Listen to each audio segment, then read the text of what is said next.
Hello दोस्तों, स्वागत करते हैं आपका एक बार फिर से अपने यूट्यूब चैनल आर के क्लासेज में।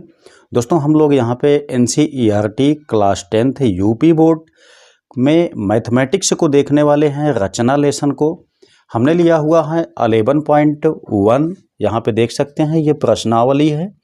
इसमें हम लोग यहाँ पे छोटे छोटे खंडों में वीडियो में देखेंगे कि ये रचना कैसे सॉल्व की जाती है। बहुत ही सिंपल तरीके से इस चीज़ को हम लोग यहाँ पे देखने वाले हैं। तो यहाँ पे आपका जो पहला क्वेश्चन दिया गया है आप देख सकते हैं 7.6 सेमी लंबा एक रेखाखंड खींचिए, इसे 5:8 के अनुपात में विभाजित कीजिए। ऐसा आपके क्वेश्चन में दिया गया है। तो बहुत ही सिंपल यहाँ पे हम लोग देखेंगे। सबसे पहले जो कहा गया है उसके अकॉर्डिंग हम देखते हैं। कहा गया है कि 7.6 सेमी लंबा रेखाखंड खींचना है, इसको 5:8 के अनुपात में बांटना है। तो हम लोग यहाँ पे नोट करते हैं सबसे पहले कि 5.6 सेमी नहीं 7.6 सेमी, यानी कि 7.6 सेमी लंबा रेखा हमको खींचना है। इसे हमें 5:8 के अनुपात में विभाजित करना है। तो बहुत सिंपल देखेंगे। सबसे पहला काम आपका जो है उसे कीजिए, यानी कि 7.6 सेमी यहाँ पे सबसे पहले रेखाखंड को खींच लीजिए। ठीक है, तो आप देख सकते हैं यहाँ पे आप देखेंगे तो ये आपका 7.6 सेमी की बात कही गई है। तो हम देखते हैं ये आपका हो गया 0, 7 का 5 ये हो गया, 6 ये हो गया, मतलब ये आपका है 7.6 सेमी लंबा रेखा हम यहाँ से खींच लेते हैं। ठीक है, जैसा ये खींचा गया है। अब इसके बाद का काम आपके पास क्या है, इसे ही 5:8 के अनुपात में विभाजित करना है। इसके लिए दोस्तों आपके पास सबसे अच्छा साधन क्या पड़ेगा, कोई भी एंगल आप यहाँ से यानी कि न्यून कोण बनाती हुई रेखा आपको खींचना है। लेकिन सबसे पहले यहाँ पे जो लाइन हमने खींचा हुआ है इसको हम नाम दे देते हैं B, इसको हम नाम दे देते हैं C। तो ज़्यादा अच्छा आपके लिए क्या पड़ेगा, न्यून कोण आपको बनाना है। यहाँ से कोई भी कोण आप बना लीजिए 90 अंश से छोटा। 90 अंश से छोटी लाइन हम यहाँ से पहले ऐसे खींच लेते हैं। उसके बाद दोस्तों 90 अंश से छोटी लाइन ही हमको यहाँ पे भी खींच लेना है। ठीक है, ध्यान देंगे कि जो एंगल हम यहाँ बनाएंगे वही एंगल हमको यहाँ पे बनाना है। वो एंगल आपका कुछ भी हो सकता है।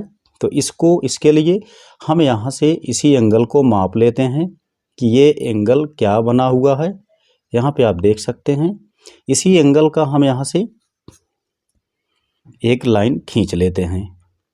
इसको खींचने के लिए हम इसको ऐसे यहाँ पे रखेंगे, यहाँ से काट देंगे। सेम यही काम आपका किया जाएगा। इसको हम यहाँ पे रखेंगे, हम इसको काट देंगे। तो अब यहाँ से एक लाइन खींचेंगे जो कि सेम एंगल की होगी, न्यून कोण ही होगी। ये लाइन हम यहाँ से ऐसे खींच लेते हैं। तो इसका मतलब ये हुआ कि जितना कोण पे ये लाइन आपकी खींची गई है सेम उतने ही कोण पे ये वाली लाइन भी खींची गई है। ठीक है, ये लाइन आपकी खींच गई है, दोनों समान एंगल के हैं। अब जैसा कहा गया है 5:8 के अनुपात में इसको हमको बांटना है। तो अगर अब हमने यहाँ से देखा कि ये आपका बिंदु B है, इस लाइन पे हम 5 बिंदु काट लेते हैं समान। इस वाले लाइन पे हम 8 बिंदु काटेंगे, वो भी समान होने चाहिए। माप आपकी कुछ भी हो, इससे कोई मतलब नहीं है। जैसे मैंने यहाँ पे एक पॉइंट यहाँ पे ले लिया, उसको उठा के यहाँ पे रखेंगे, दूसरी लाइन यहाँ पे काटेंगे, इसको उठा के यहाँ पे रखेंगे, तीसरी लाइन यहाँ पे काटेंगे, ऐसे यहाँ पे रखेंगे, चौथी लाइन हम काटेंगे, यहाँ पे रखेंगे, पांचवी लाइन कट गई। सेम 5 भाग हमने यहाँ पे काट लिया हुआ है। जैसे यहाँ से हमने काटा हुआ है तो इसको हम नाम दे देंगे B1, इसको नाम दे देंगे B2, इसको नाम दे देंगे B3, इसको नाम देंगे B4, इसको नाम दे देंगे B5। ठीक है, सेम ऐसे ही हमको यहाँ से भी काट लेना है। तो हम यहाँ पे रखेंगे, यहाँ पे हमको 8 भाग में बांटना है। एक भाग आपका यहाँ पे हो गया, यहाँ पे रखेंगे। 2 भाग आपका हो गया, यहाँ पे रखेंगे। ये काटेंगे 3 भाग हो गया, यहाँ काटेंगे चौथा भाग हो गया, यहाँ काटेंगे 5 भाग हो गया, यहाँ पे काटेंगे 6 भाग हो गया, यहाँ पे काटेंगे 7 भाग हो गया। ऐसे हम यहाँ पे काटेंगे तो ये आपका 8वां भाग हो जाएगा।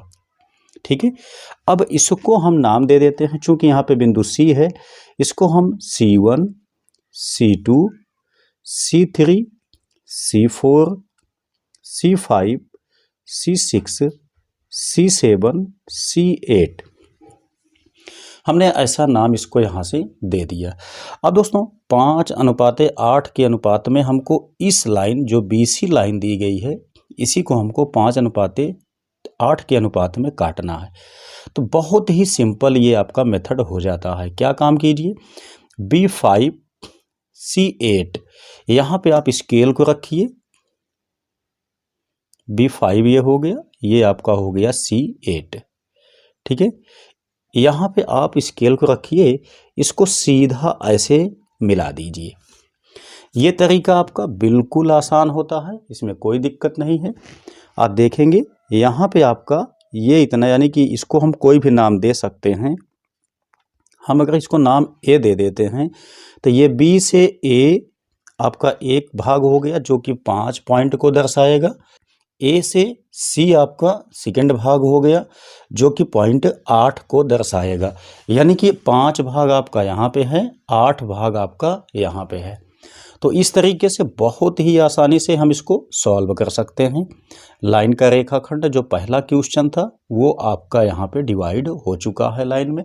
रचना में दोस्तों बहुत आसान होता है, नंबर भी आपको बहुत आसानी से इसमें मिल जाता है। तो उम्मीद करते हैं कि ये क्वेश्चन आपके समझ में निश्चित ही आया होगा।